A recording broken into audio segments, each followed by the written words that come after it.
اور ایسا کیا کر دیا ان دونوں میاں بیوی نے کہ اللہ نے قرآن میں ابو لہب کا نام لے کر انہیں کرٹیسائز کیا ہے؟ اس کا اللہ ہمیں آگ کا عذاب دے گا. کہتا ہے میں لکڑیاں اٹھاؤں گی اپنے سر پر. السلام علیکم ایوری ون. سورہ لہب ہم سب نے بچپن سے نمازوں میں پتہ نہیں کتنی بار پڑھی ہوگی، لیکن سچ بتاؤں آج تک ہم نے اس کے پیچھے کی اس گہری اور دردناک ہسٹری کو محسوس ہی نہیں کیا. آج ہم ریئلی مکتوب چینل کا ایک ویڈیو دیکھنے والے ہیں جنہوں نے اے آئی کے ذریعے اس پوری کہانی کو زندہ کیا ہے.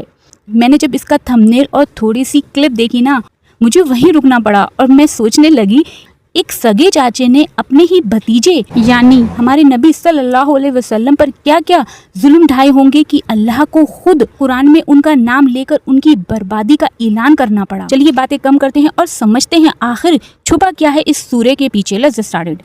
یہ بات ہے قرآن کی. یہ کوئی قرآن نہیں ہے، یہ بس جھوٹی شاعری ہے، محمد کی شاعری. یہ بات ہے اس آگ کی جو لگائے گی ایک بیوی اپنے شوہر کے لیے. محمد کے درد سے مجھے سکون ملتا ہے. غلاموں، یہ کانٹے اس کے گھر کے سامنے بچھا دو. یہ کہانی ہے اس انسان کی جس نے رسول اللہ کو بھرے بازار میں رسوا کیا. مکہ والو، اس کی بات مت سننا، یہ میرا بھتیجا محمد ہے اور یہ دیوانہ ہے، دیوانہ.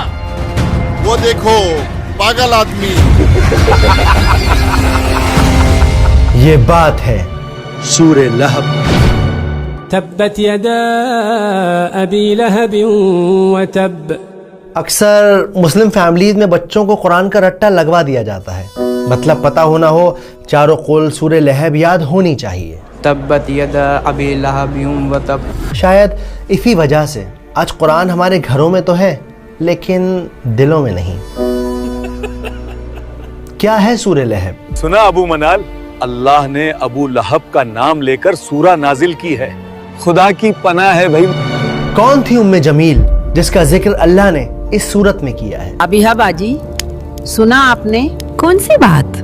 ام جمیل کا ہار اس کے گلے کی رسی بنے گا آخرت میں.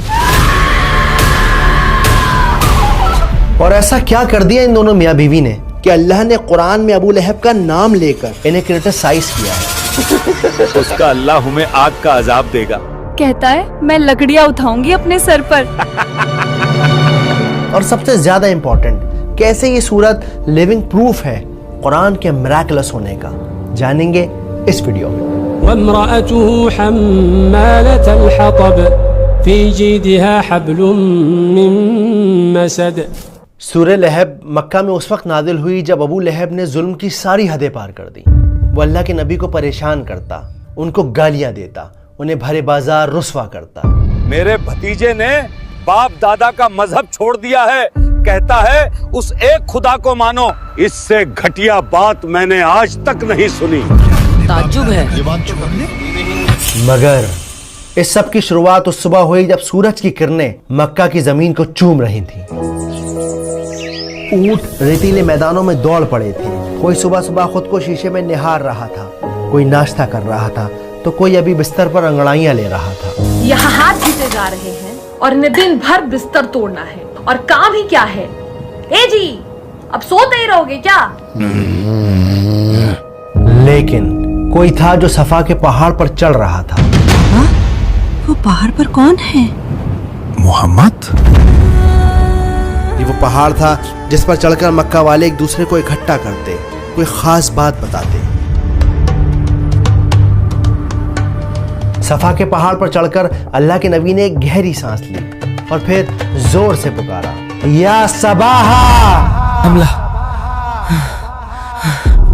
یہ اذان نہیں تھی، نہ ہی کسی سوداگر کی صدا، یہ خطرے کی پکار تھی. اس کا مطلب تھا کہ اے لوگوں اٹھو اور میری بات سنو، تم پر ایک خطرہ آن پڑا ہے. لگتا ہے کوئی مصیبت آئی ہے. لوگ اپنے گھروں سے، اپنی دکانوں سے، اپنی باتوں سے نکل پڑے اور پھر جب سب لوگ صفا کے پہاڑ کے نیچے جمع ہو گئے تو اللہ کے نبی نے ان سب کو ایک نظر دیکھا اور پھر ان سے ایک سوال پوچھا کہ اے لوگوں، اگر میں تم سے کہوں کہ اس پہاڑ کے پیچھے دشمن کی فوج تم پر حملہ کرنے آ رہی ہے، کیا تم میرا یقین کرو گے؟ لوگ چلا اٹھے، ہاں بالکل کریں گے، کیونکہ آپ سچے ہیں، آپ امین ہیں، آپ صدیق ہیں،